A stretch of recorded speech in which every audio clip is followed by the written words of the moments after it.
Let's get more on this disturbing issue. Lauwrence Rosenthal joins us, Executive Director of the Barclay Centre for Right-Wing Studies. Good evening to you, sir. Thank you for joining us here on France 24 for our election coverage. How disturbed are you by the rise of the far right in the USA?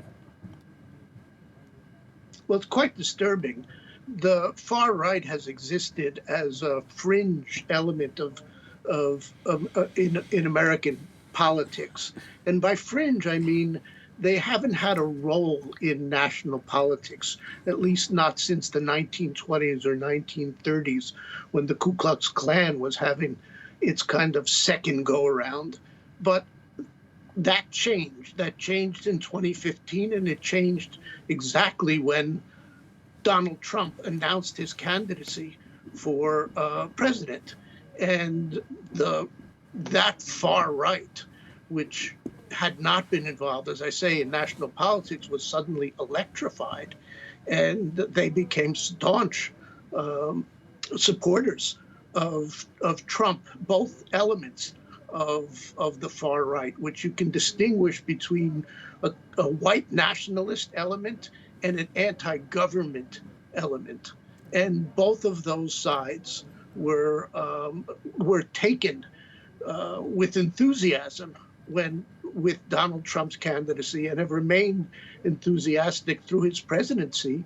And in the run-up to this election, we have had both anti-lockdown huge demonstrations in America, which energized the anti-government side of these militias. And at the same time, we've had the demonstrations, Black Lives Matter demonstrations arising from the killing of George Floyd. And those demonstrations have electrified or energized as well the white nationalist side.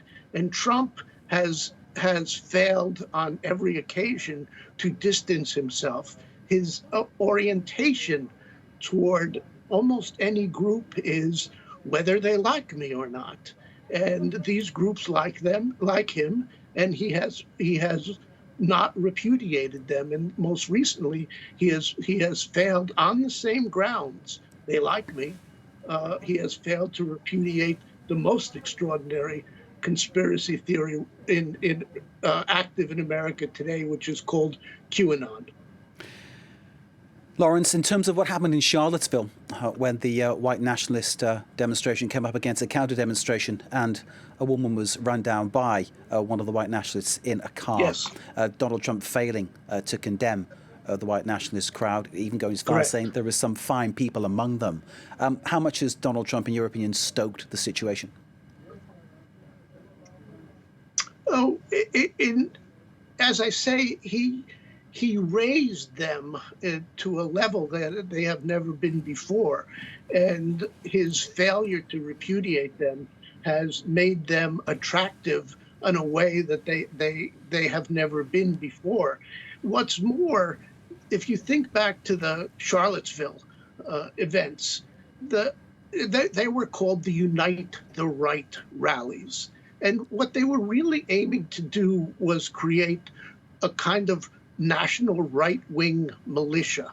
This was foreshadowed by the evening demonstration with torches on the campus of the University of Virginia in Charlottesville. And the theory, as it were, behind the desire for a unified militia was that American politics had become so polarized that the leader of what was then called the alt-right believed, and his name was Richard Spencer, he believed that the time had come where Americans would have to choose between one extreme and another extreme.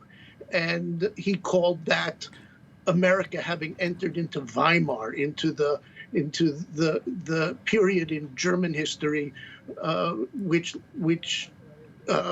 led to Hitler, cultivated basically the rise of the Nazis. Yes, and in a real way, Trump's major narrative in his electoral campaign has been that left-wing mobs, Antifa, which is essentially It's a nebulous group, isn't it? It's not as organized as the far right.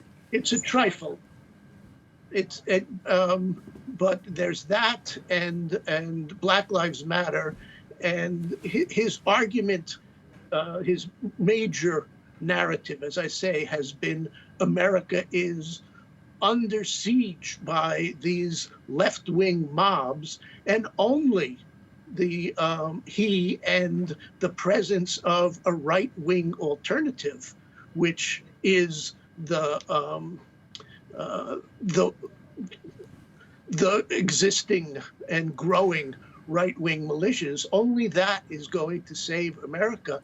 And then he had this famous call out in the first debate with Joe Biden, in which he called out to one of these groups who are called the Proud Boys. And he called them out famously saying, "Stand back and stand by." And there was an immediate response as though he were their commander. "Yes, sir, we are going to do that."